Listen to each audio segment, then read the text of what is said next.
Along a picturesque red brick road, in the shadows of Tampa's downtown skyline, lives a legend.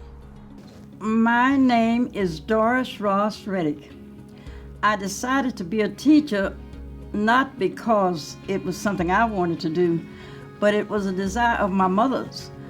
When she was a little girl in second grade, she said to anybody who would listen, when I'm a lady, I'm going to get married and I'm going to have a little girl and I'm going to name her Doris, and Doris is going to be a teacher. And here I am, Doris, and Doris was a teacher. Doris Ross Reddick, a teacher, a trailblazer. The first African-American woman on the Hillsborough County School Board. Her legacy paved the way for an entire community.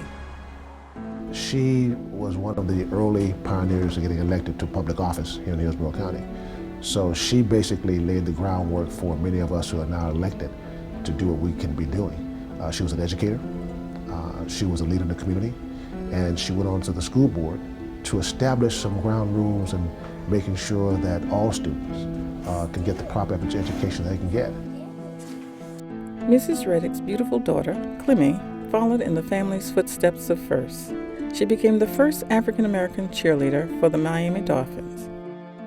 Clemmy also cheered for the Buccaneers, but her real hero is her mom. The challenges I've seen her overcome professionally were many in terms of being a teacher during a time where it was the civil rights movement, so integrating schools as a first black teacher in New York, and then later facing many challenges in trying to get teachers, white teachers, to understand from a language barrier how to teach African American children. And then later, as the school board chairman, ensuring that minority vendors receive fair pay in the bidding process.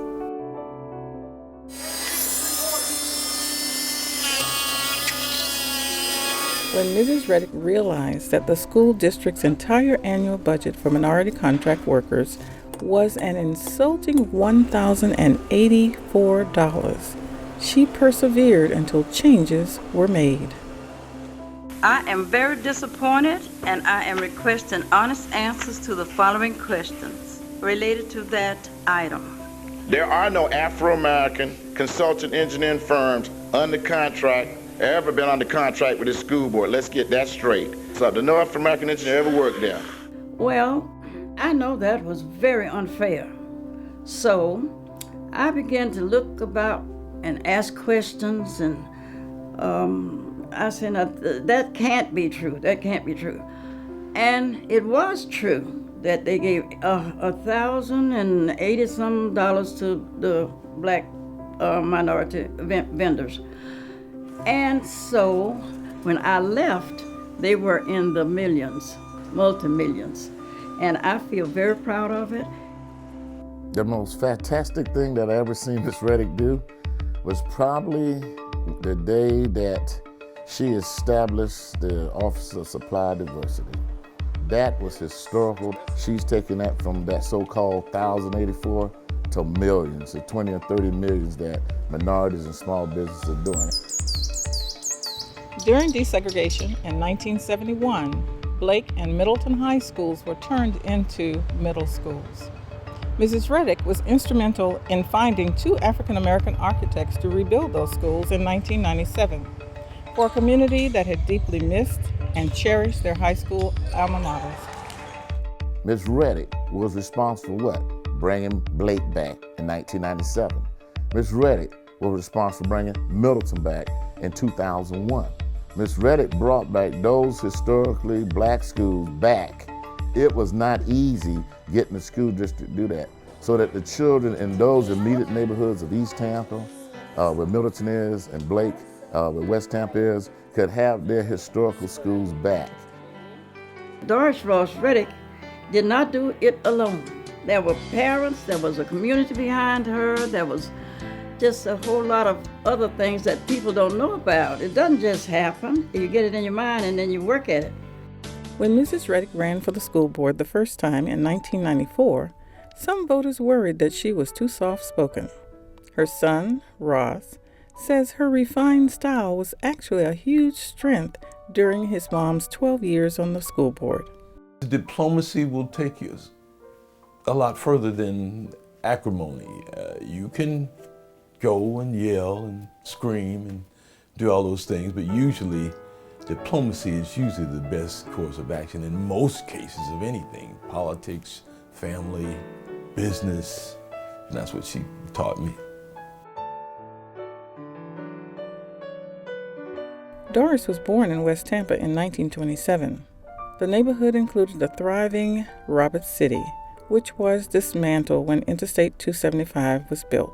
I was born right here. 1335 Green Street. My grandmother's standing there by the flower pot, and my mother's sitting down on the step there. 4 generations of women shared the stately home on Green Street, including Doris's great-grandmother, Jane Wright Sherman. Jane was a former slave who was freed by Abraham Lincoln's Emancipation Proclamation.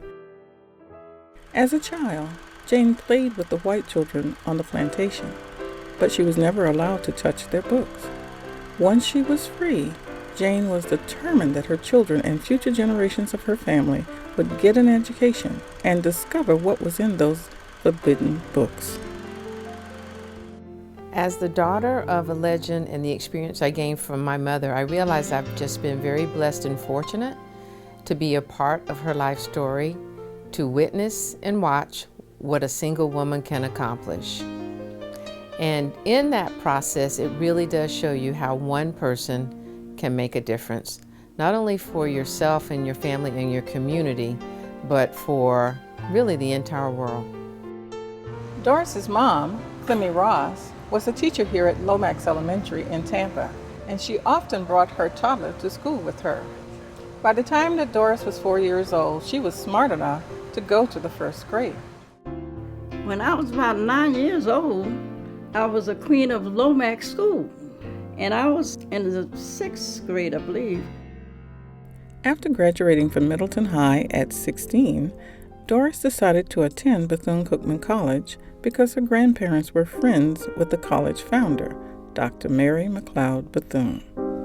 Faith is the first factor in a life devoted to service.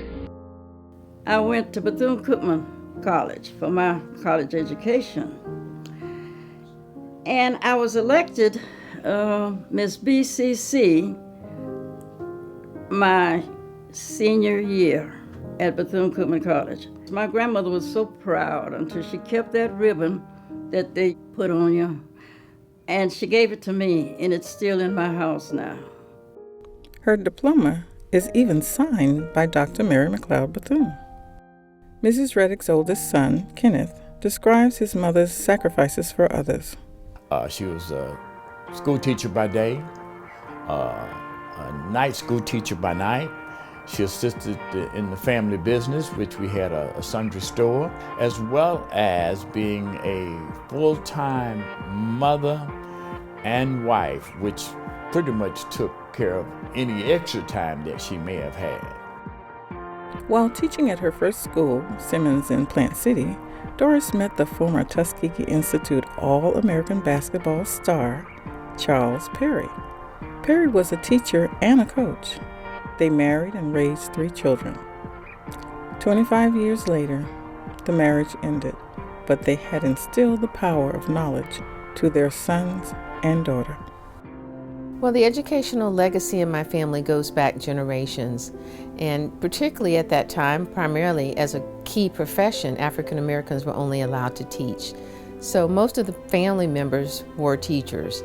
And as teachers, we valued education because we knew that education could make a change in our lives and in the community. Over the course of her career, Doris taught at 5 elementary schools around the county. She was promoted to curriculum specialist at Thonotosassa Elementary, where she was also an assistant principal and the county's first black administrator. She taught night school at Blake, lectured at USF and Hillsborough Community College. Mrs. Reddick became the supervisor of the program that transitioned into Head Start. It was at a Head Start banquet that she met the love of her life, community and civil rights leader Harold Reddick. They were married for 24 years until his death in 2003. In Hillsborough County, there are 2 schools. One's named for Doris Reddick, right from the ground, and it is so beautiful, and it serves minority children, and that is a plus for that area, for those children who attend that school. And there's another school named Clemmy Ross James. It's a makeover, but it's still a school. My mother was one of the founders of the National Council of Negro Women here in Tampa. My mother was a person who was a community activist. I'm only one child, but my mother had millions of children because everybody wanted her to be their mama. The impact of Doris Ross Reddick in Tampa and all across Hillsborough County is simply immeasurable. Thousands of children learned their classroom lessons and lessons for life from Mrs. Reddick.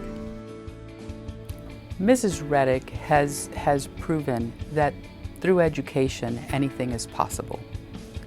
And that is what is so important for all of our children to understand. It doesn't matter your circumstances, it doesn't matter your socioeconomic status, it doesn't matter what kind of barriers you may have.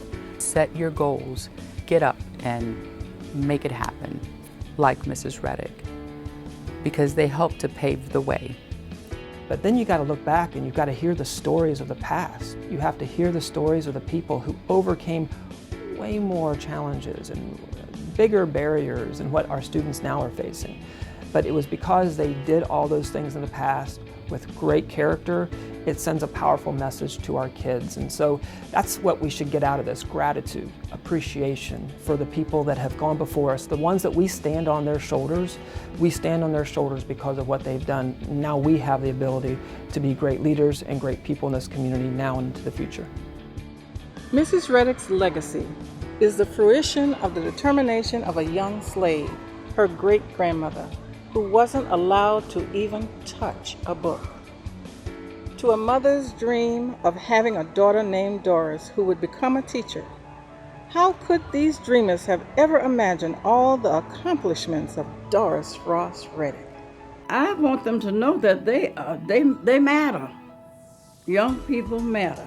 All people are matter. No matter what your color is, your creed, or your whatever, you matter. And just keep that in your mind. And if you decide you want to do something, you can go for it, but give it all. You know, if you're not going to give it all that you got, don't start it. You can do so many things that you don't even know you can do it until you start.